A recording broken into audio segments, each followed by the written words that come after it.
为何要约在这儿？因为阿昭有好多话想跟你说，但长公主不方便。多放了饴糖，更甜。你做的？嗯。那不吃也很甜。阿九竟也学会说情话了。我会的，比殿下知道的更多。不许不吃，连夜做的呢。第一次见你穿铠甲，当真少年将军，英姿勃发，怪不得云中郡的女娘说你好看呢。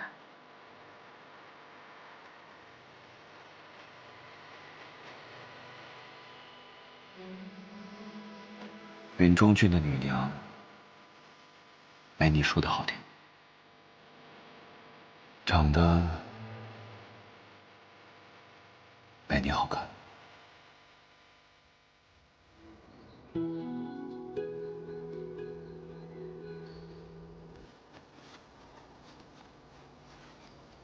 你别忘了答应过我什么。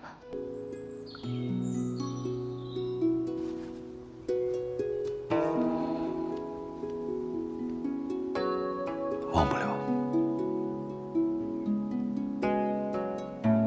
等我回来，我把它还给你。还？完璧归赵，连人带甲。你若不信，口说无凭。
你特意来见我，这是要去找伯父伯母了吗？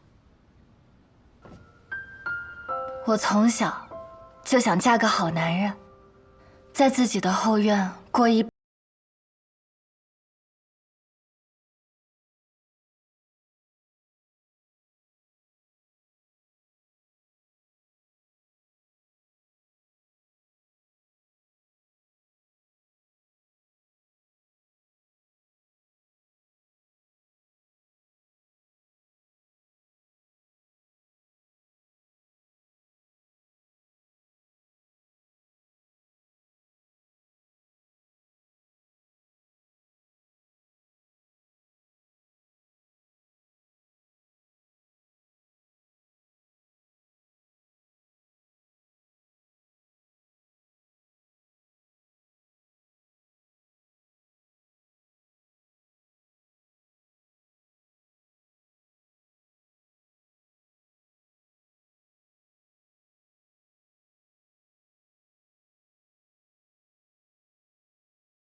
我与先帝萧景年少相识，曾以为我们会是彼此一生的挚友。萧景说要做明君，我便许诺为他守江山。朔漠集结5万骑兵，云中守将请求增援，让我去。你说什么？云州乃边境要害，不容有失。可我怎能刚登基，就把你派去最危险的地方？正因为你是新君，才更需要一场胜利。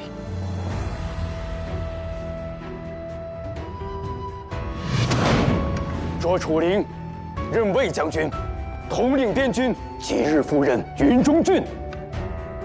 那一日，他将代表权力的龙吟宝剑递到我手中，可再利的剑，也斩不断宿命。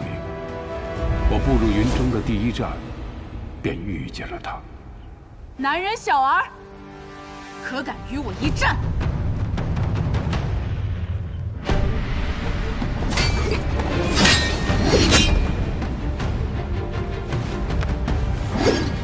朔漠女将军阿兰若英。后来在荒丘，我又见到她为战死的亲军落泪，我才知道，朔漠女罗刹心中不止杀伐。楚将军深夜独行，未带亲卫，就不怕我取你首级祭旗？我今夜前来，不是跟你争吵的，我是想和你聊聊。你我有什么可聊的？止歌。止歌。我独自去见他，送他母亲给我的玉佩，上刻“止歌”2字。他迟疑后，终究接下，并回赠我一只朔漠的骨哨。他说，他愿拼死一试。然他迟疑劝和换来的，却是朔漠王要斩他于2军阵前。我只能将他带回大楚。我告诉他，若朔漠的鹰没有了方向，那便做朵不败的花吧。从此世上没有了阿兰若英，只有我的妻子木棉后。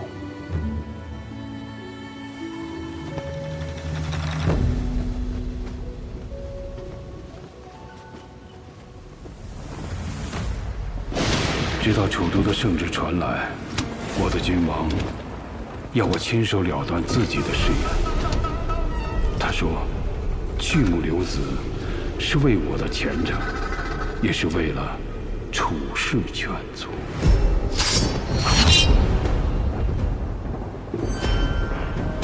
你又做什么？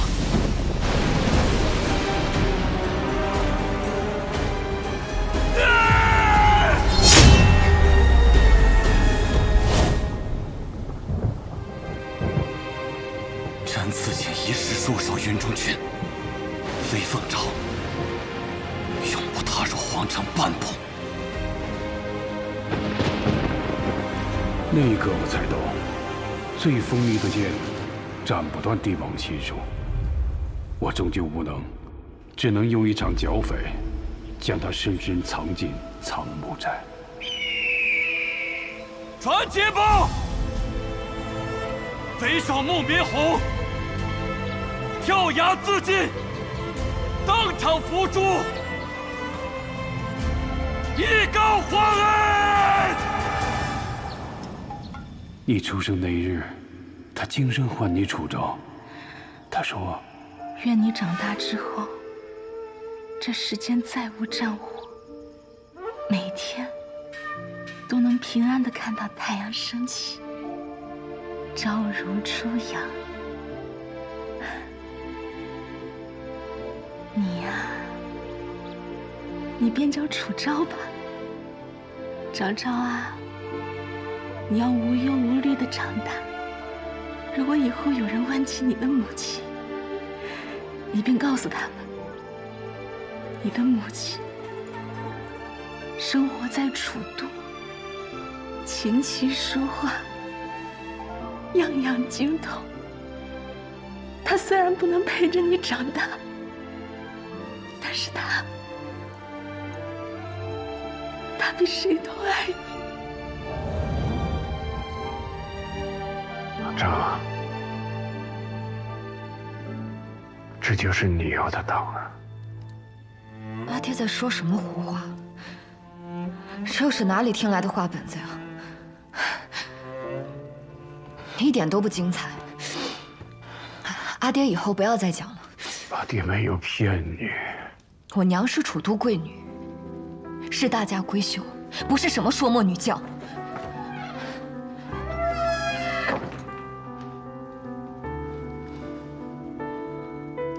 我阿爹说你是我娘，你是吗？那敢问阿爹，这些年你告诉我关于我娘的故事都是假的吗？我娘出身高门，琴棋书画样样精通，她善写小篆，画花鸟，弹古琴，你会吗？你如果是我娘的话，你一定会写，你现在就写给我看，你写给我看啊！你不会，你这双手只会舞刀弄枪，你只会杀人，你双手沾满鲜血，你不是我娘，我娘不是这样的。阿超，让他说完。我的母亲眉如远山，肤若凝脂，她是世界上最良善、最好的娘亲。我的母亲，即便是死了，也不会抛下我。她如果还活着，也一定不会欺我、骗我。而你，配吗？阿超，我说错了吗？这一切不都是爹你告诉我的吗？我娘是楚都贵女，我娘病逝了，这一切的一切都是爹你告诉我的呀！还是这么多年，这一切都是你编造的谎言？到底什么是真的？阿爹口中的母亲是假的，阿爹你病中也瞒着我，到底什么是真的？够了！你说的没错，我不是你娘。将军病重，都分不清什么是话本，什么是真的。那既然我阿爹说的是胡话，那你就带着这个没有人要的破东西离开我楚家。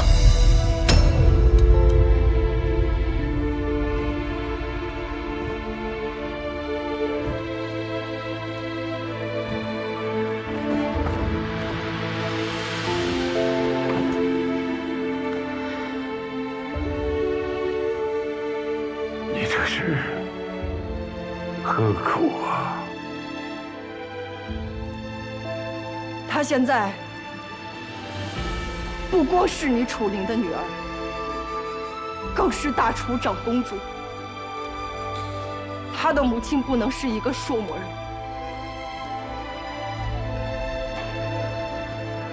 也不应该是我。阿兰。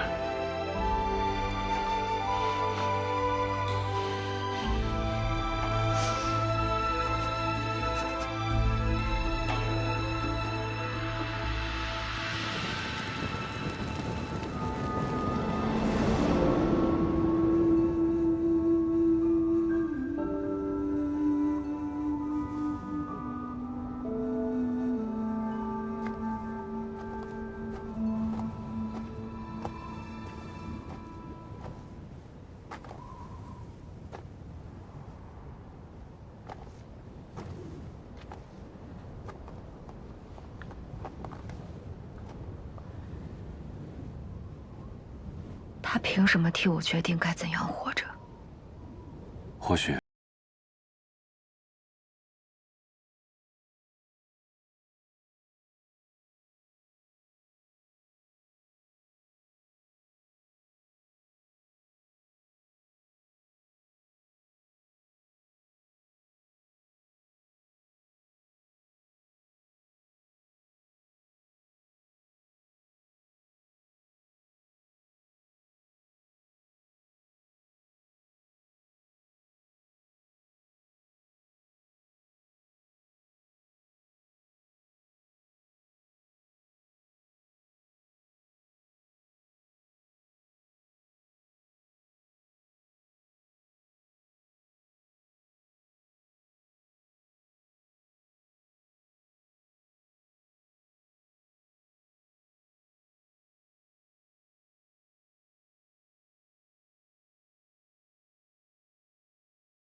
三舅舅，你的病可好些？阿姨这么惦念舅舅，舅舅很是开心。病很快就会好的。陛下，邓毅批了边郡的折子，已命人快马加鞭送往云中郡。太傅果然不让人失望。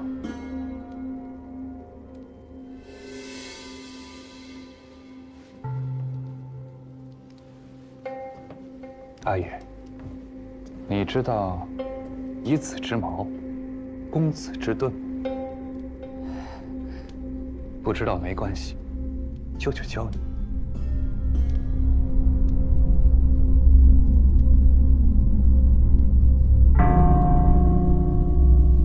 你们俩去那边，你们俩去那边，都给我听紧了！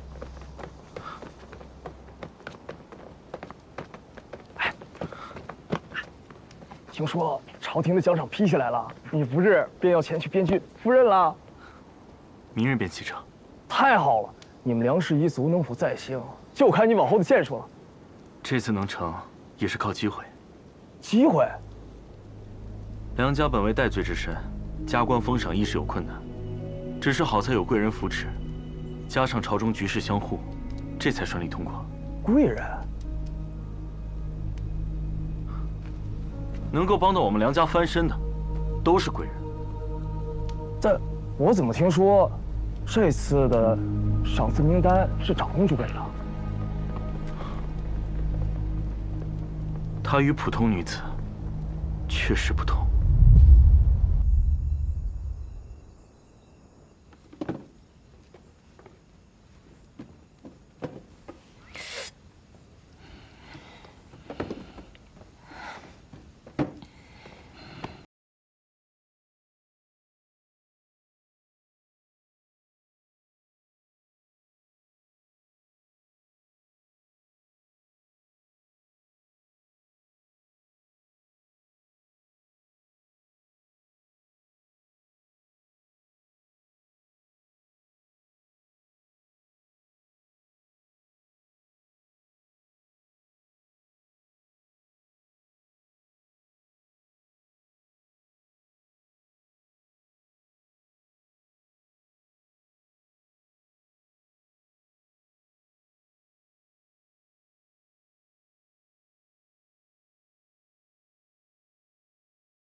世子，说某人到了。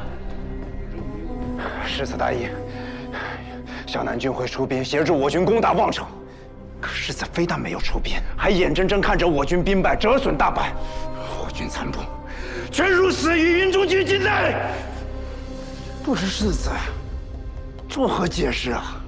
战场瞬息万变，我冒险借道给贵部，已是竭尽所能。又岂能微不先知？况且，贵军残部若是死在我萧南郡内，朝廷还会对我怀疑苛责，于我来说没有半分好处。若是因此怀疑我与朔漠合作的诚意，着实让人心寒呐。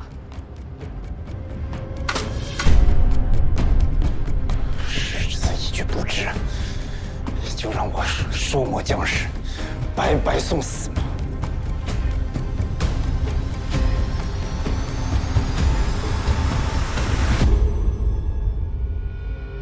大王又何曾信任我？毕竟，到现在大王都没有告诉我，为何5年前要我驻朔在魏家村放那马虎？彼时若不是我派人善后，此事又岂能瞒得如此干净？如今倒来疑我，回去告与朔漠王，谋城在于相符。若他执意要我对此事有个交代，那便一拍两散。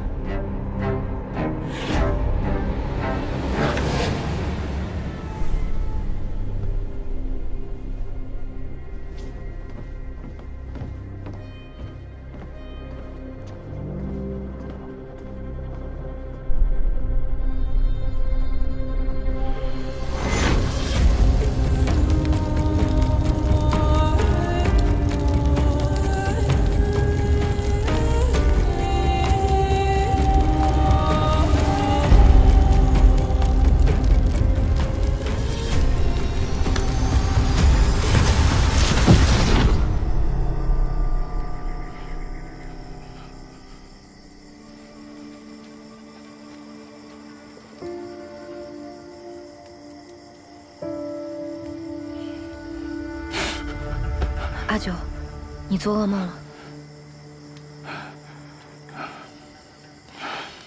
你方才看起来很痛苦。无妨，做梦而已。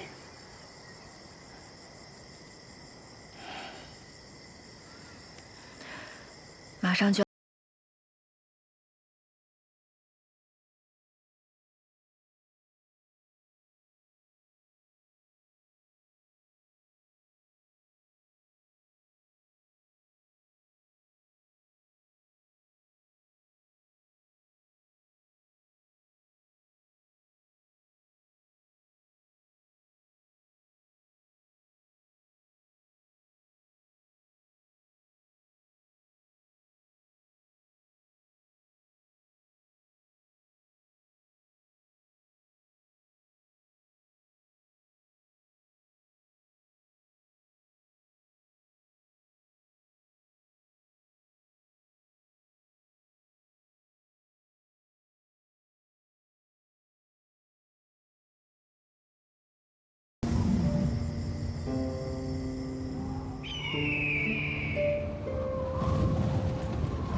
将军说过，有朝一日你回来，他定会在城门口等你。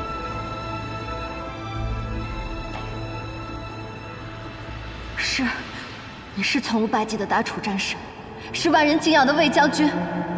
可你何曾问过一句我想不想要做将军的女儿？从小到大，别的女娘有双亲照护，而我呢，无人看顾的泥猴。我可曾向阿爹你哭诉抱怨过一句？我不敢向你索求哪怕一点点的关心，因为你太忙了。你忙着忽悠你的边关百姓，忙着树立你的赫赫威名，你忙到根本无暇关心一句你的女儿究竟想要什么。爹，我与阿寻是两情相悦，与出身又有何干系？女儿不能嫁世家大族，那阿爹为何要不远千里求娶我娘那样的楚度贵女，让她陪着你在大漠虚度一生？你娘的事儿，轮不到你王家平了。那我的事儿你也少管。对不起，是我对不起你，阿爹，对不起。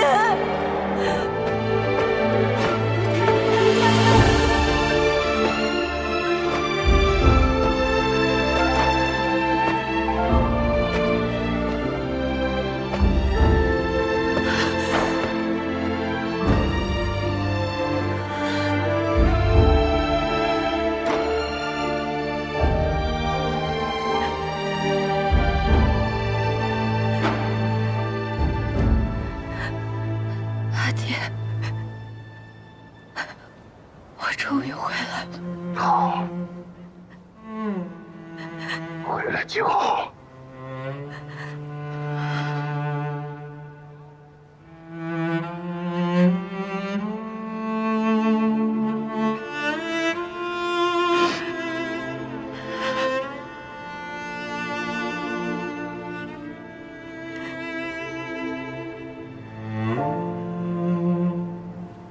是什么时候的事情？阿爹的眼睛怎么会？军医怎么说？军医不行，我们便找御医，一定可以治好。哎呀，不折腾了。其实有没有这双眼睛，阿爹都能看清楚你的样子，全在这儿呢。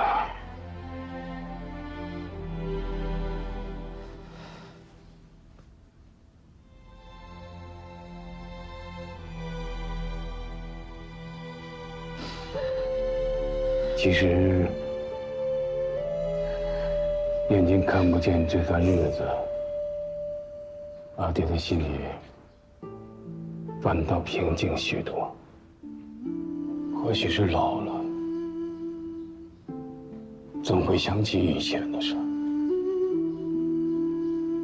越想越觉得对不住你。你长这么大，阿爹竟然没陪过你放过志愿，连你的集结地都能错过。那日你离开时说的那些话，午夜梦回之时，阿爹总是反复想起。你说的对，阿爹不是个好父亲。阿爹从来没问过你心里想要什么，也没资格祈求你的原谅。阿爹，不要这么说，是我对不住你。阿爹，我不应该对你说那些残忍的话。5年前我也不应该任性的离开，为给你只言片语。阿爹，原谅我好不好？哎呀，阿爹从没怪你，何谈原谅？你要是不是那么倔的话，阿爹反倒不习惯了。阿爹这一生最值得骄傲的，不是退敌千里，而是生了个比阿爹还倔的姑娘。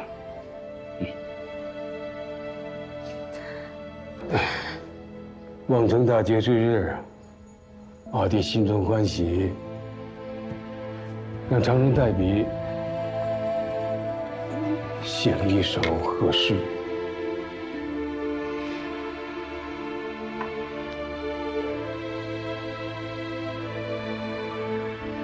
明珠韵读，蒙尘久故。起步尔思，绿色风骨。精佩久也，光生万丈，赫赫明明，照彼四方。陛下，望城送来的封赏军报，800里加急。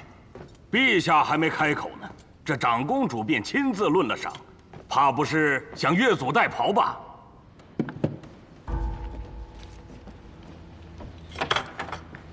谢大人告病，太傅已休沐。这军报该递往何处？自然是送到太傅府上。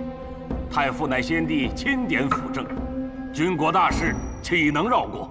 边关军情如火，太傅懂什么排兵布阵？谢大人告病之前早就说过，军报直送谢府。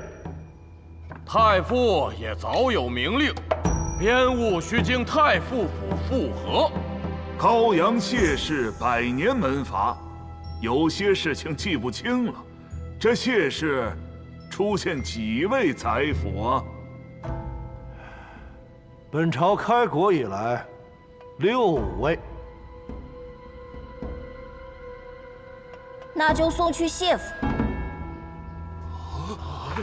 这也不像话了。无事了吧？无事，退朝。臣等恭送陛下。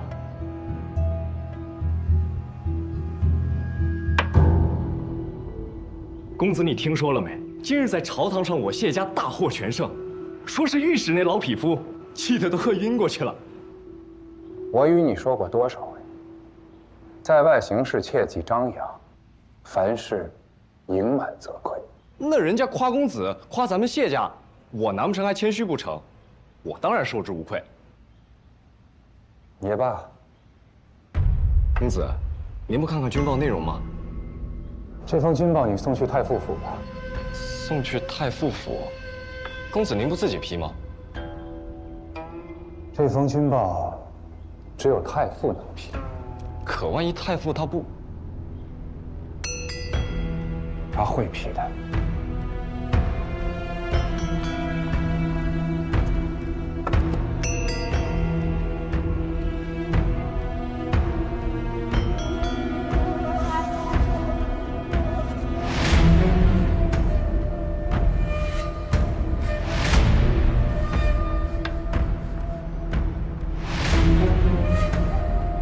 太傅，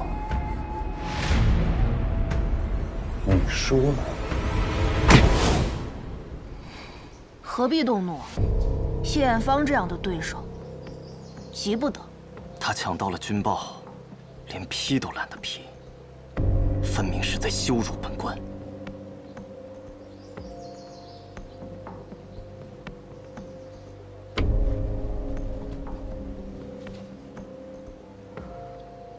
这个人，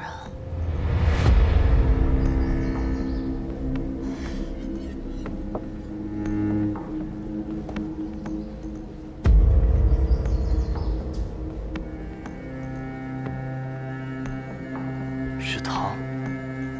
何人？梁强，三皇子案牵扯梁家，谢艳芳亲手流放的。好，好，好。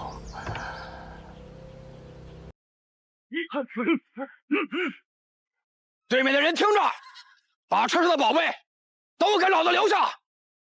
世子，有埋伏。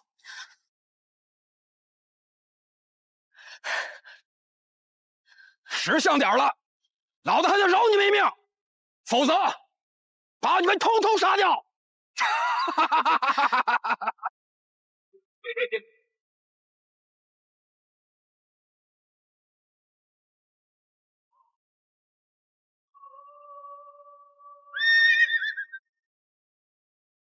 小子，你谁呀？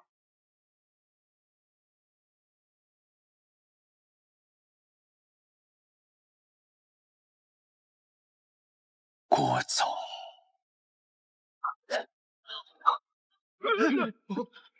兄弟们，给我上！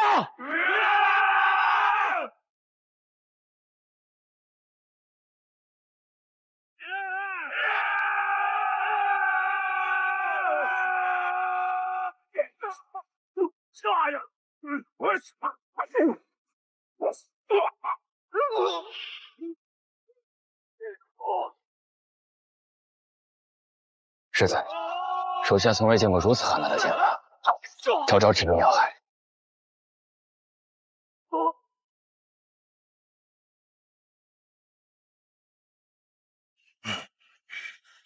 小爷傅九，楚将军门下，奉君命前来剿匪。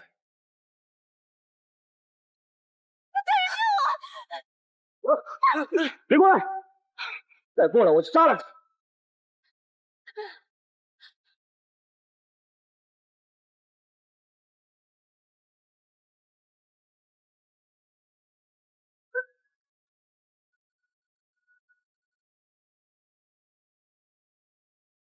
你疯了！他是无辜的。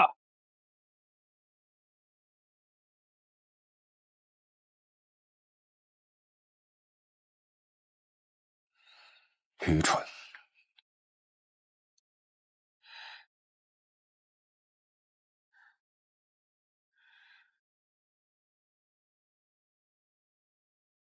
他手上的手链和首领手中的项链乃是同系所出，市面罕见。方才他又故意从马车后面冲出来，给了山匪挟持他的机会。阿寻，临行前，你可曾查过随行仆从的户籍？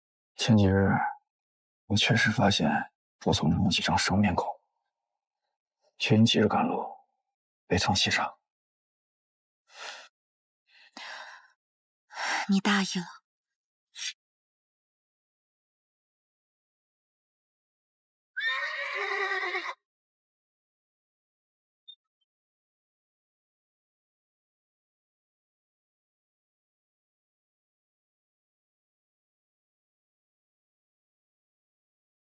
晚辈今日登门，诚心求取令爱，聘礼已备，礼单在此，还望将军过目。我楚灵的女儿配不上世家大族，世子还是请回吧。阿爹，我与阿寻是两情相悦，与出身又有何干系？女儿不能嫁世家大族，那阿爹为何要不远千里求娶我娘那样的楚都贵女，让她陪着你在这大漠里虚度一生？你娘的事儿，轮不到你王家评判。那我的事你也少管。阿璋，我要与楚将军知棋。楚将军，晚辈知晓您心中是何顾虑。20万边军，任由谁大权在握，都会有所担忧。我求娶阿昭，定是另有谋划。可是晚辈别无所图，唯有一颗真心。所谓真心，价值几何？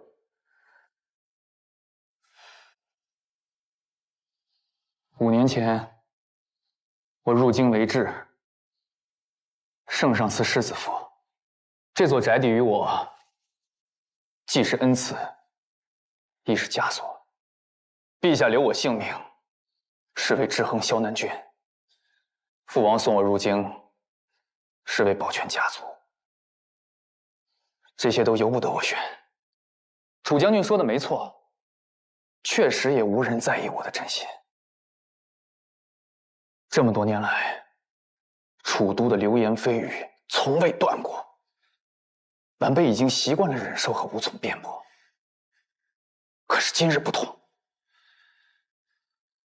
我心慕阿昭，我不愿我对他的心意有半分的误解。若我真有二心，此刻将军便可取我性命。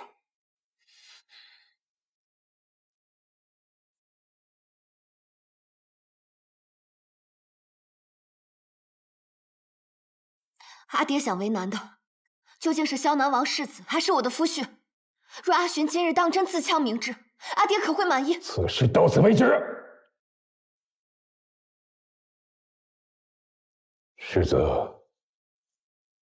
还是请回吧。将军。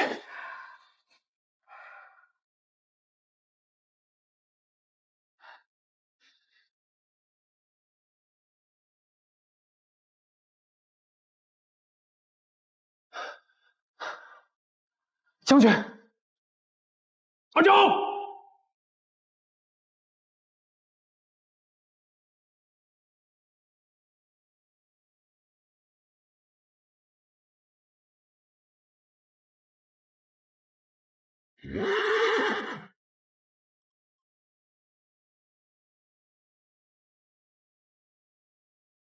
我阿爹呢？家主有任务在身，派我来送你。 不必了，你和他一样，都看不起阿寻，既非出于真心，何必惺惺作态？随你怎么想。但若有一天你后悔了，随时可以回来。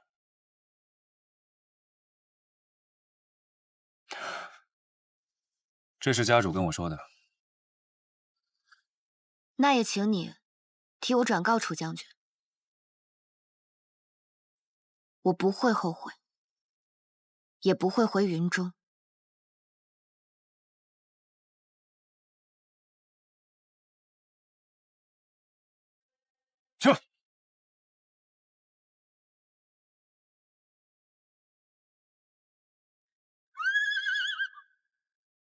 一别阿爹，终未再见。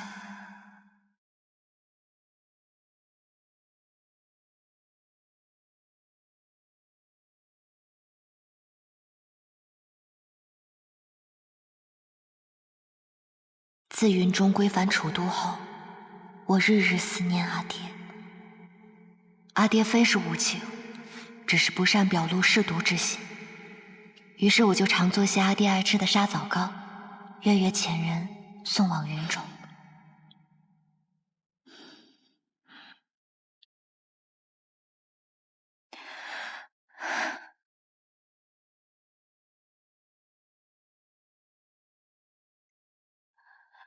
将红绸高挂，便能心想事成。阿爹最终还是没有答应这桩婚事，直到2年后，萧洵求他父王上书陈情，赐封地献兵马，终求得圣上赐婚。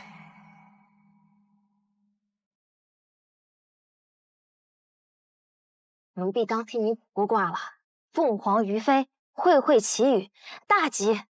25日后8月初8，也是难得的好日子啊，一切定会顺顺利利的。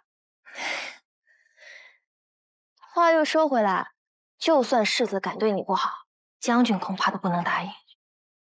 看，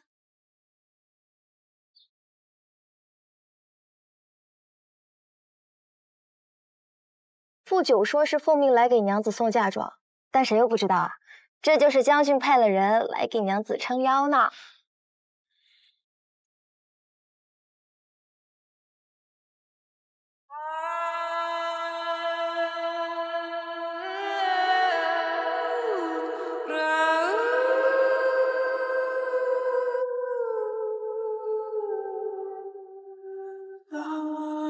25日后的天书19年8月初8，我与萧洵的大婚之夜，由叛军攻城，整个楚都沦为战乱之地。发生什么了？听说三皇子谋害太子，领兵叛乱了。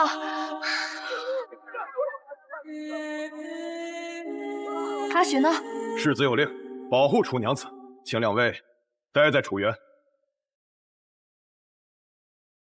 世子有令，请2位待在楚园。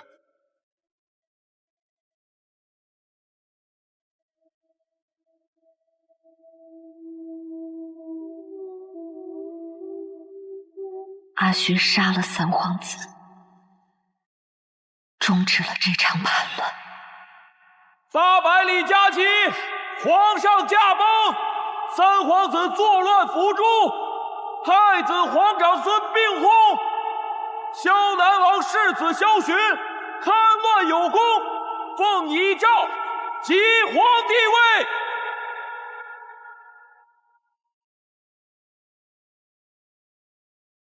太子身故，三皇子伏诛，而小皇孙萧雨死于乱军。先帝驾崩，皇室血脉仅存萧洵可继任大统。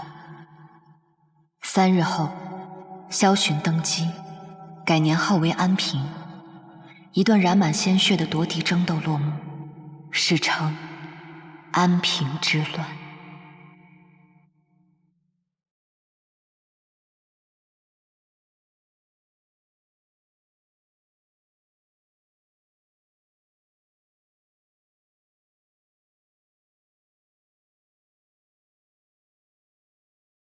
恭祝陛下万岁千秋，盛世永昌。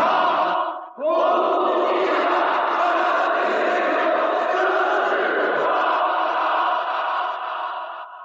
恭祝陛下万岁千秋，盛世永昌。恭祝陛下万岁千秋，盛世永昌。恭祝陛下。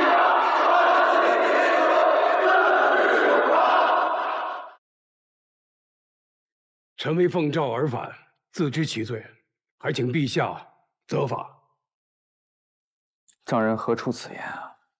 您星夜归职，拳拳爱女之心可照日月，吾心甚慰，又岂有怪罪之理？当年您曾问古，所谓真心，价值几何？孤曾身为质子，深知父女离散之情。为了阿昭，孤恳请岳丈留在楚都陪伴阿昭。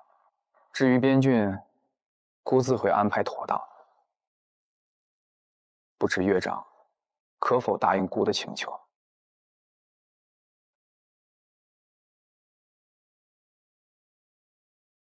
陛下，臣戎马半生，只得一女，我将阿昭视作珍宝，重于生命。还望陛下好生照顾我的女儿。臣的20万边军，也定会为大楚的江山社稷继续尽心尽力。那是自然。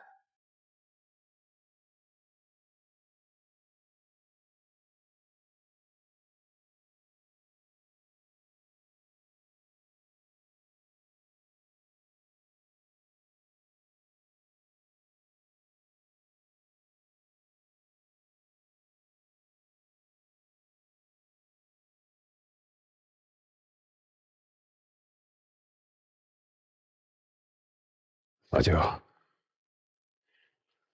自今日起，你留在楚都保护阿昭，这是命令。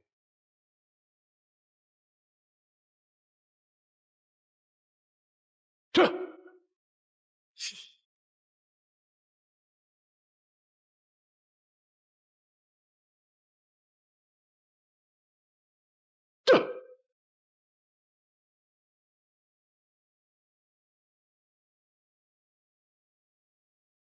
自登基那日，阿爹便匆匆回了云州，终是未来与我相见。嫁给阿寻，到底是违了阿爹的心意。看看，满意否？臣妾谢过陛下。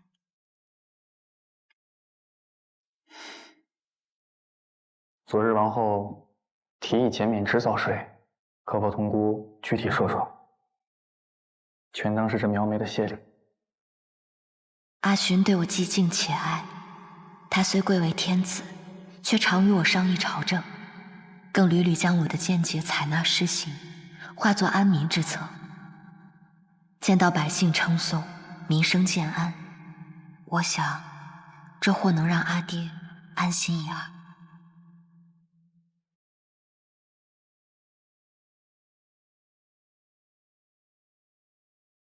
我每月皆修书给阿爹，却未得只字回应。唯愿这字字平安，或可为阿爹牵挂之心。安平3年春分，我的22岁生辰，阿寻念我思父心切，特许我请阿爹回楚都同庆，并许诺将遵以国丈之意，敕建安国公府。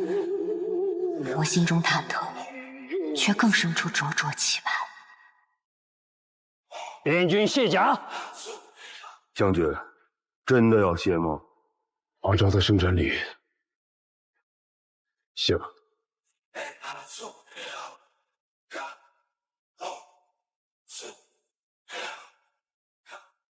宣魏将军楚灵觐见。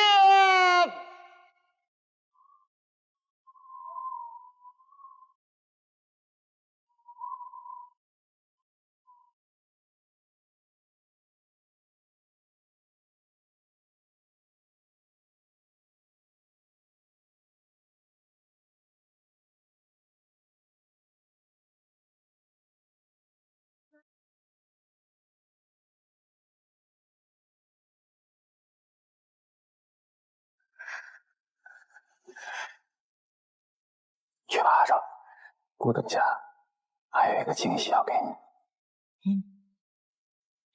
多谢陛下。臣楚灵见过陛下。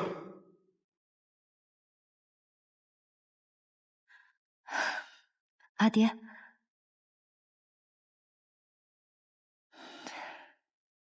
魏将军一路辛苦，宣旨吧。魏将军楚灵接旨。查，魏将军楚灵施公协主，私通朔漠，启兄楚兰，安平元年镇杀皇长孙，判处尸满门，诛。不可能！我阿爹一生忠君为国，从无半分妄念。我伯父胆小如鼠，镇杀皇长孙更是无从谈起。你是不是弄错了？陛下，他弄错了。陛下，你前几日还说要见国公府呢。阿昭啊，私通朔漠，乃是重罪。岳丈做了糊涂事儿，纵使你是王后，孤也不得不给全天下人一个交代啊！安平元年，陛下继承大统，朔漠趁乱夜袭云中郡，我阿爹率20万边军死守城关，一步未退。眼下却要指控他通敌，是谁？谁人上的奏？谁人成的诏？是非曲直总要说个分明，否则便是构陷。王后犯了议长，胡言乱语，此毒酒，送国丈上路。陛下，我阿爹是冤枉的，我阿爹是冤枉的。陛下，我阿爹是冤枉的，我阿爹是冤枉的。孤说送国丈上路。阿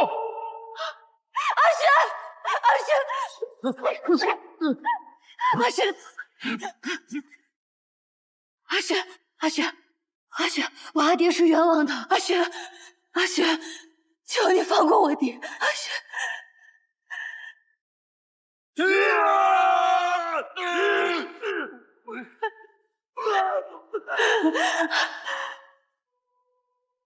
站住！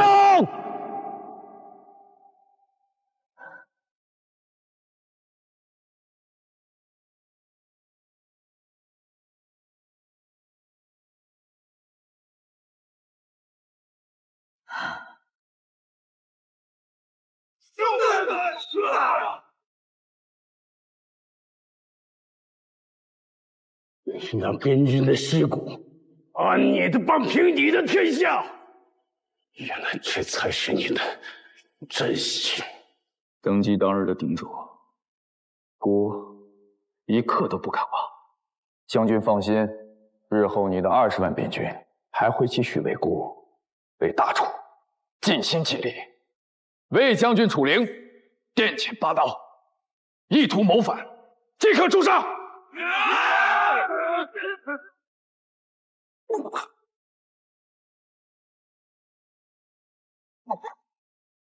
爹！你怎么了？爹，对不起，爹。爹，对不起，我错了，爹，对不起，是我对不起你，爹，对不起。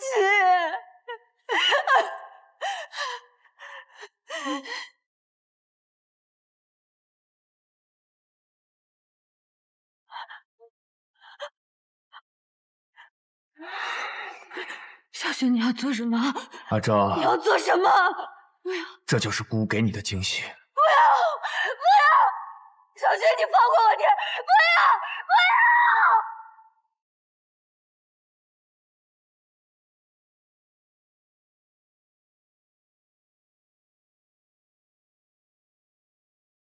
陛下赐王后饌酒一盏，以念其孝心。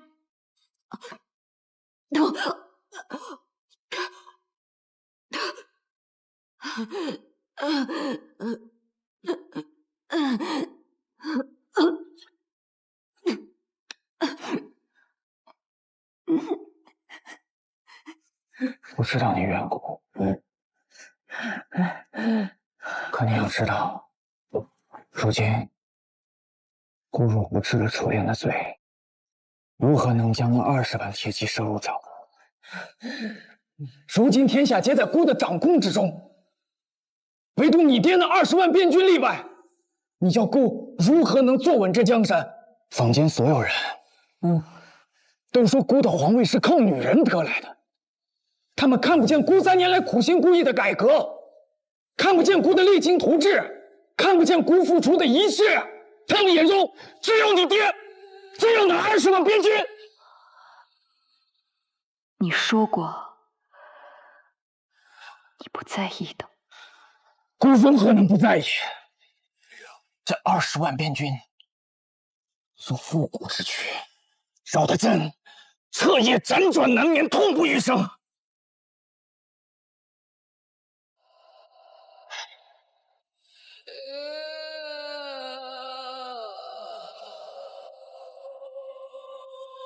我知道你想问，为何要选在生辰里动手？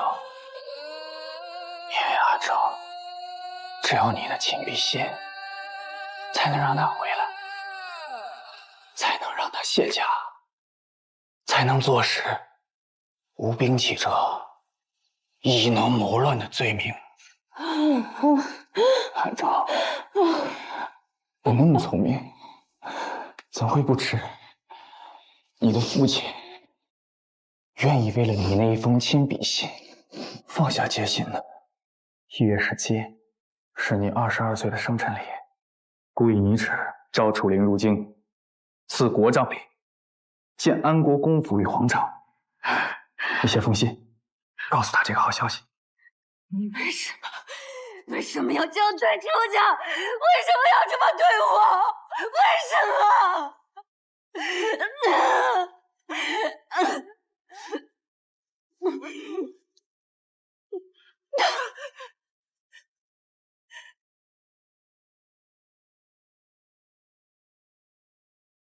其实，有没有生辰礼的卸甲，结局都一样。自姑登基那日送走岳照，就暗中命人在你送往云中郡的沙枣高中下毒，来往于楚都和云中1月又1月。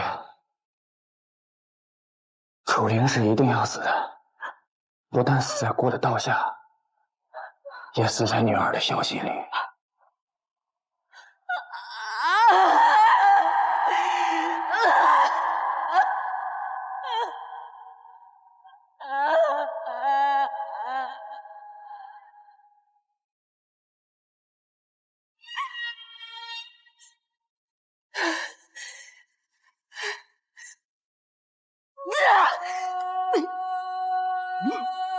我要杀你！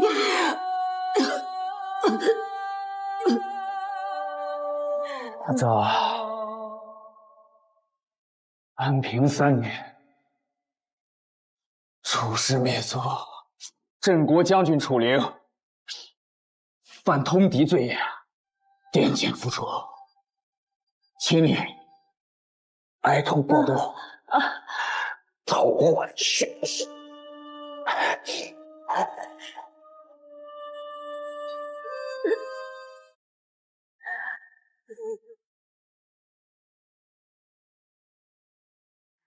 阿爹说的对，楚都是吃人的牢笼。我错信了温柔体贴的表象，错信了矢志不渝的伪装，更错信了狼子野心的他。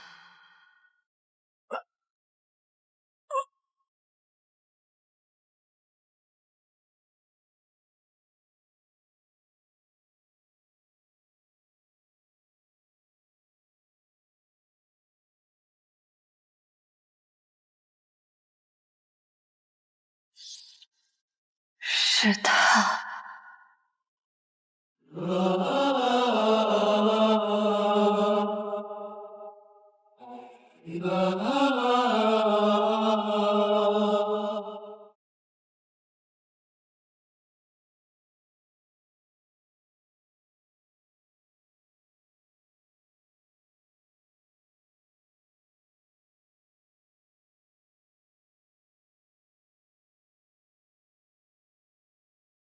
困在方寸之地，联络做成你。这一世有无数条路可选，可我因自己的任性和无知，他错了每一条命，害死了自己的父亲，害死了楚家满门。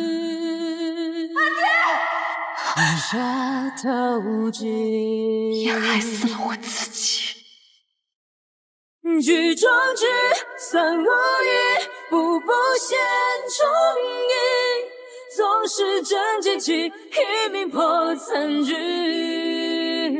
举中举，冷梦雨，缓缓虚实体。天地作之日，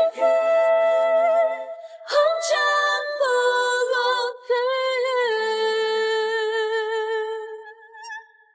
凤凰于飞，会会奇语，大吉。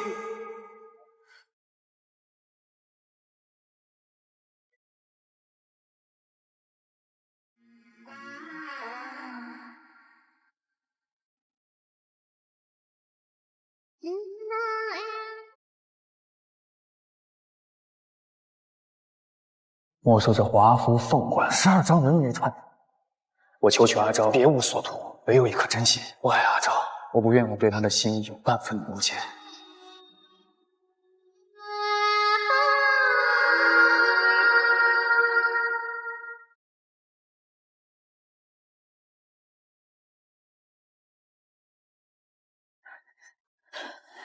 娘子，今岁何年？你好生无礼啊！快放手！今年是天书19年7月14。娘子不可如此。天书19年，不许欺负我家娘子！谁欺负谁呀？他方才险些没把我手拽坏了。娘子，你以为是吧？是真的。我不过是去取个红绸的功夫，娘子你到底怎么了？还活着。娘子魔怔了，可是被什么东西掩埋了？我带你回去用柚子叶洗洗可好？那我去找世子来。阿昭，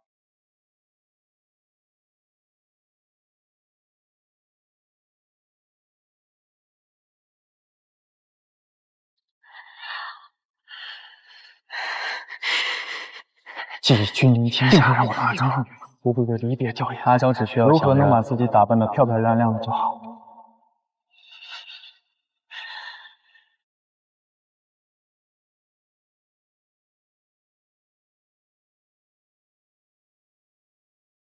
你怎么了，阿昭？怎么哭了？我一定要杀了你！你杀了我爹，我要杀了你！娘子，我要杀了你！我要杀了你！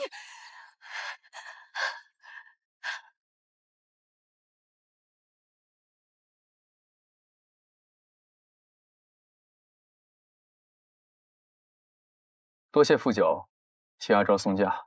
近日，他因为大婚之事心神不宁，所以嫁妆已入楚园，告辞。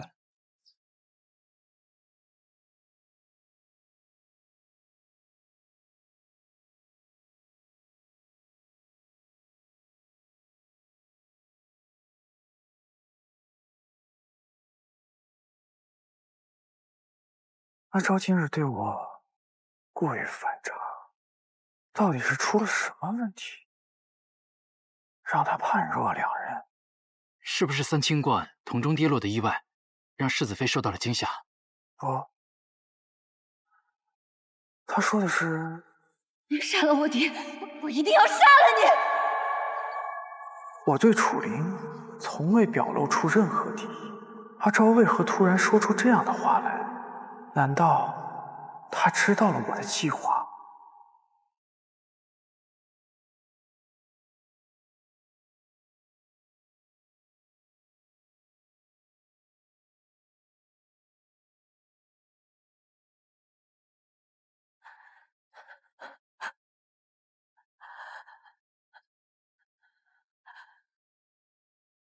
为什么会这样？